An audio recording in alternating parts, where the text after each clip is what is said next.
Hey there, my name is Sam Evan Schroeder. I am an author and a speaker, and today I'm going to talk about living a life well, living our lives in a way that we are leaving a legacy for the people behind us, leaving this world better than we found it. If your desire is to make an impact on this world before you die, then you have tuned in to the right video. I believe there are 6 elements to living a life well. Now, I am speaking directly to leaders. People who are risk takers, people who are willing to step out in faith to make a difference. Because change doesn't happen unless we're willing to get uncomfortable. Change doesn't happen unless we step out of our comfort zones. No one changes the world by staying in the box.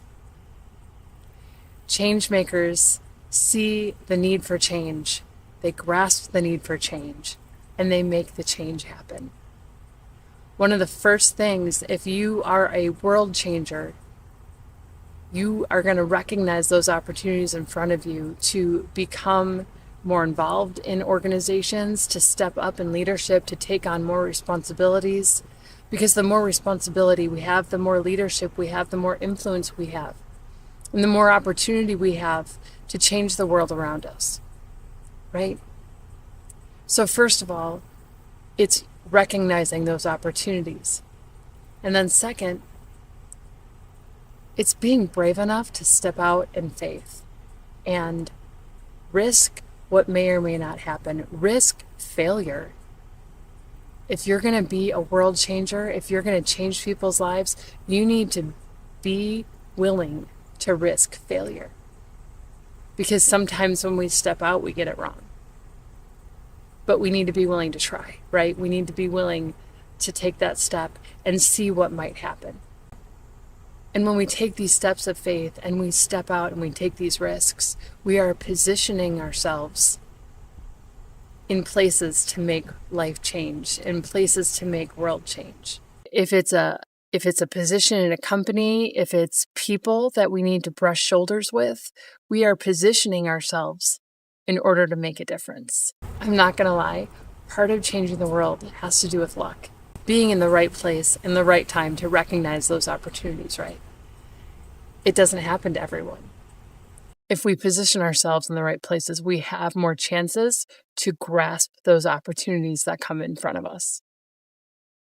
Positioning is very important, and to some people it feels manipulative, but it's strategic.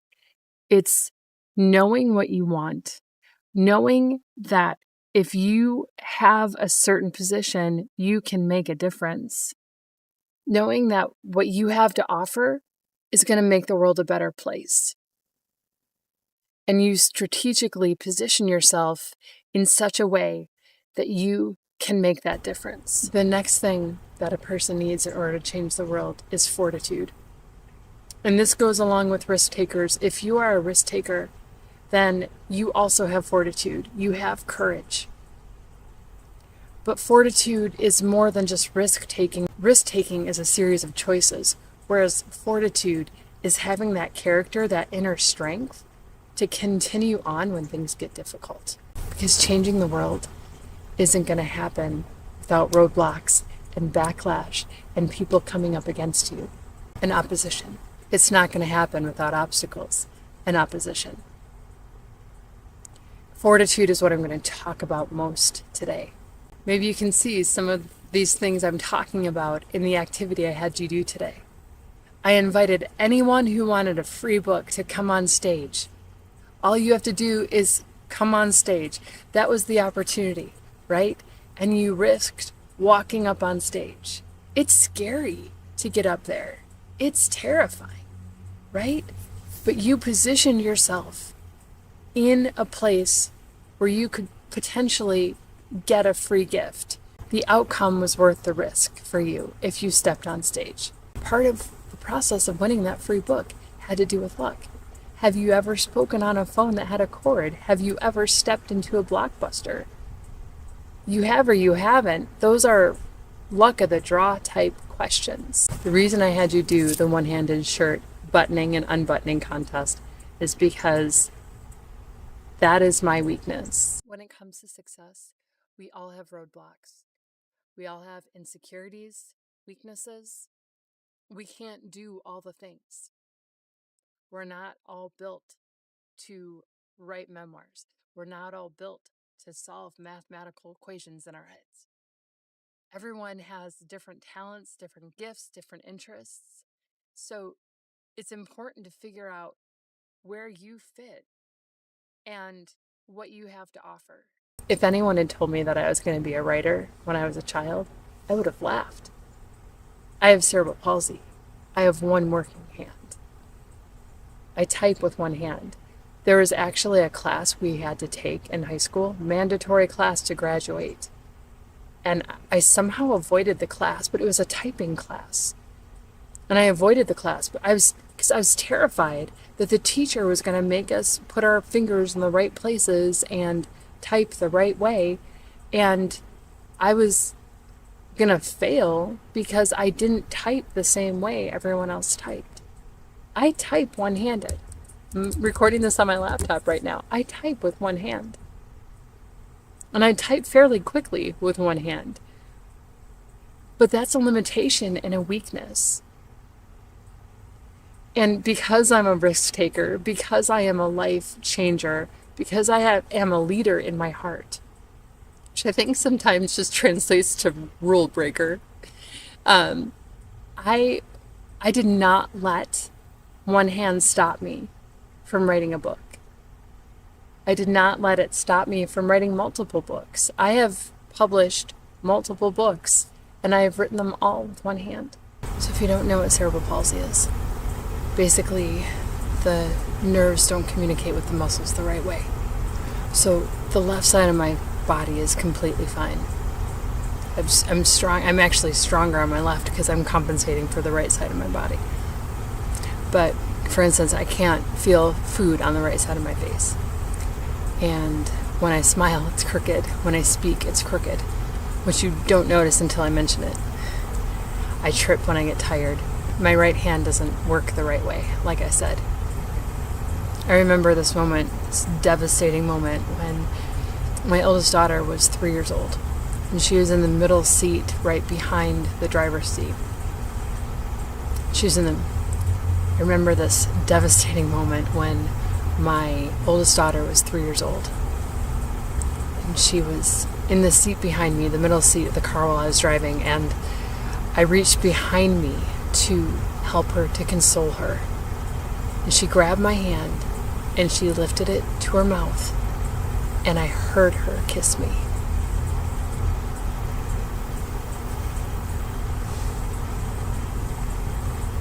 I heard her kiss me because I couldn't feel it. Now I have keyless start, so it's just a push of a button, but when I had a key that I had to turn in the ignition, I used to start my car with my left hand. Just reach under and turn on the car. I can't wear earrings that have removable earring backs because it takes me a lot to try to get the earring in. I mean, sometimes I can.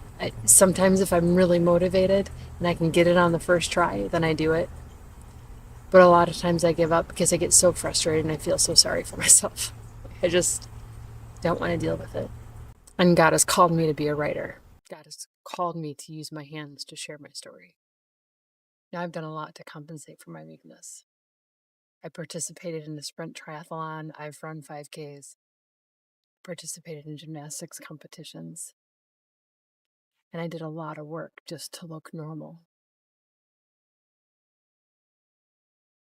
Don't let your weakness be an excuse. I just recently finished writing The Prodigal Son, Crackhead to Jesus Freak. It was my late husband's story of overcoming addiction, falling into relapse, and receiving the grace of the people around him. Posted a reel on TikTok, and 2 weeks later, it has 1 million views. It has over 8,000 comments, people talking about their own addiction struggles or family members' addiction struggles or losing family members to addiction. People need this story. And if I had given up and I had said, I can't do it, I only have one working hand, there's no one else in this world that could have written that story. It's humbling to think about. You might be the only person in the world capable of accomplishing the mission in front of you. Think about that. Don't let your weakness define you. Don't let your fear stop you. Do what you've been built to do. Do what you've been called to do. Find your way around, because this world needs what you have to offer. And you're the only one in a position to offer it. What's your go-to? What's your excuse? What's the thing that gets in your head, gets in your way? What part of yourself have you unqualified yourself with? God doesn't call qualified people. God qualifies the called. If God has called you to a ministry or a leadership position or a vision, He will give you the tools that you need in order to succeed. I've seen it happen over and over and over again. Now, I've talked about opportunity and risk and positioning and foresight and fortitude and leaving a legacy. I want to dive into scripture, and I want to talk about different people in the Bible who face these same challenges and face the same potential opportunities on the other side of these challenges. How did they respond? What were their qualms with themselves? What were their fears? What were their weaknesses? What were their excuses? And how did they overcome them? What does it mean to leave a legacy? What legacy did they leave by overcoming their fears? And what can we learn from them? My favorite opportunity in the Bible is when Jesus invites the disciples to follow him. Come and follow me. Come and see what I can do. They had no idea who this guy was. They had no idea what he was about or what he was going to accomplish. They were in their boats, and he said, come follow me. And they left everything. They were huge risk takers. And they followed Jesus. I think part of the reason Jesus called these men is because he knew they were going to jump. He knew they were risk takers. And those were the types of people he needed to advance his kingdom. You can't advance a movement if you're sitting on the sidelines.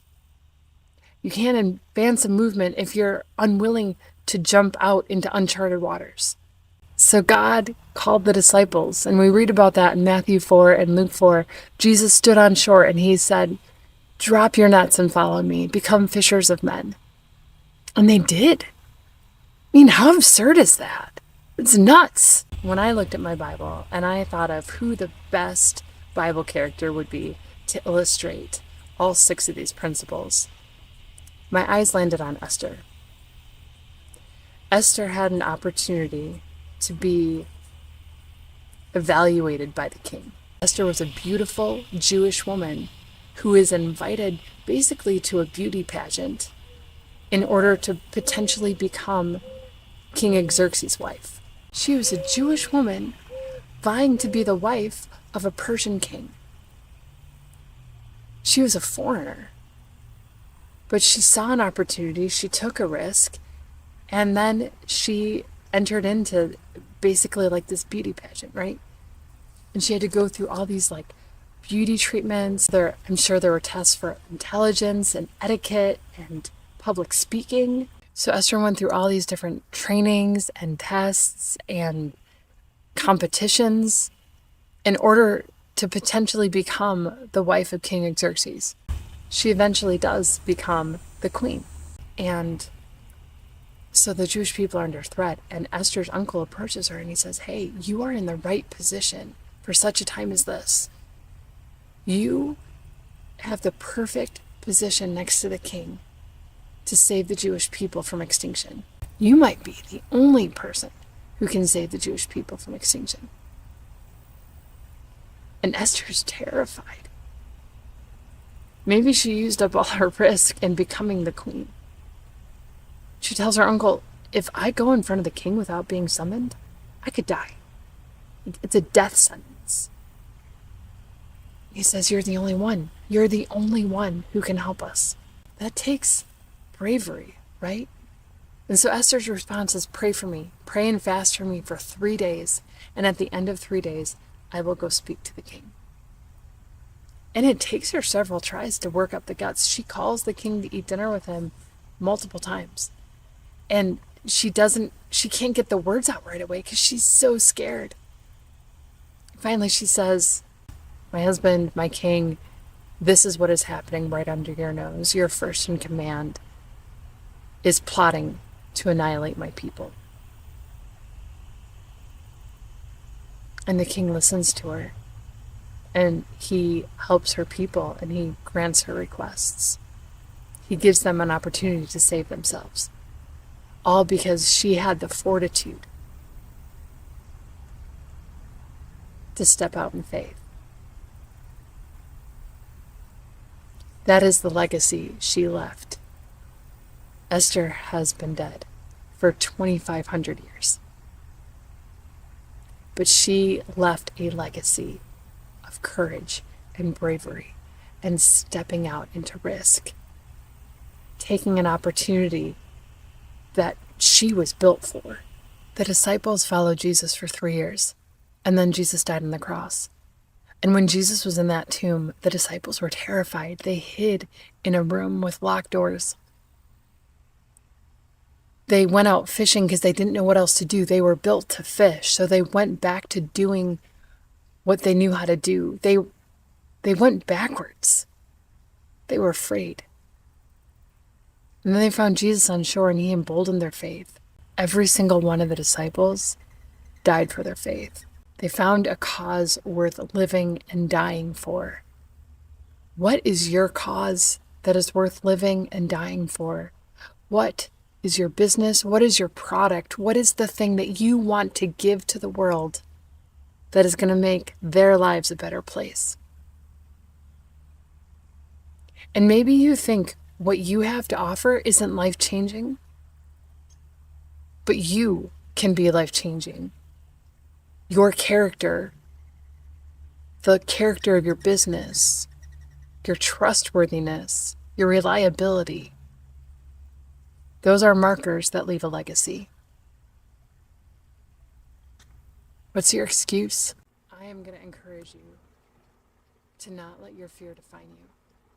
Don't hide in a room with a locked door. Don't be afraid to speak out.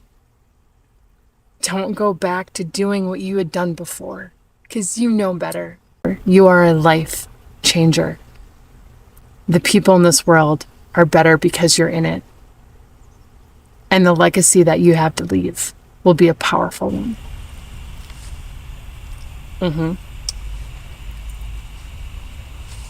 You're stepping on my irises. So why did I use those examples in the beginning of Yahoo and Western Union and the telephone and Blockbuster?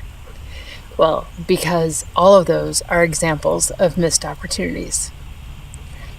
Blockbuster, as most of you know, was a video store with actual physical VHS and DVDs and Blu-rays in it.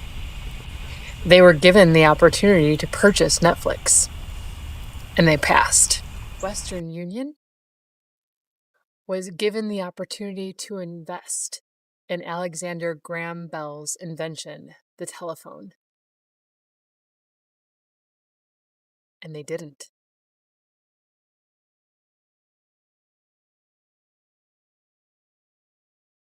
And you're distracting. What was the other one? What was the other one? Oh, Yahoo. Yahoo was given the opportunity to purchase Google for $1 million.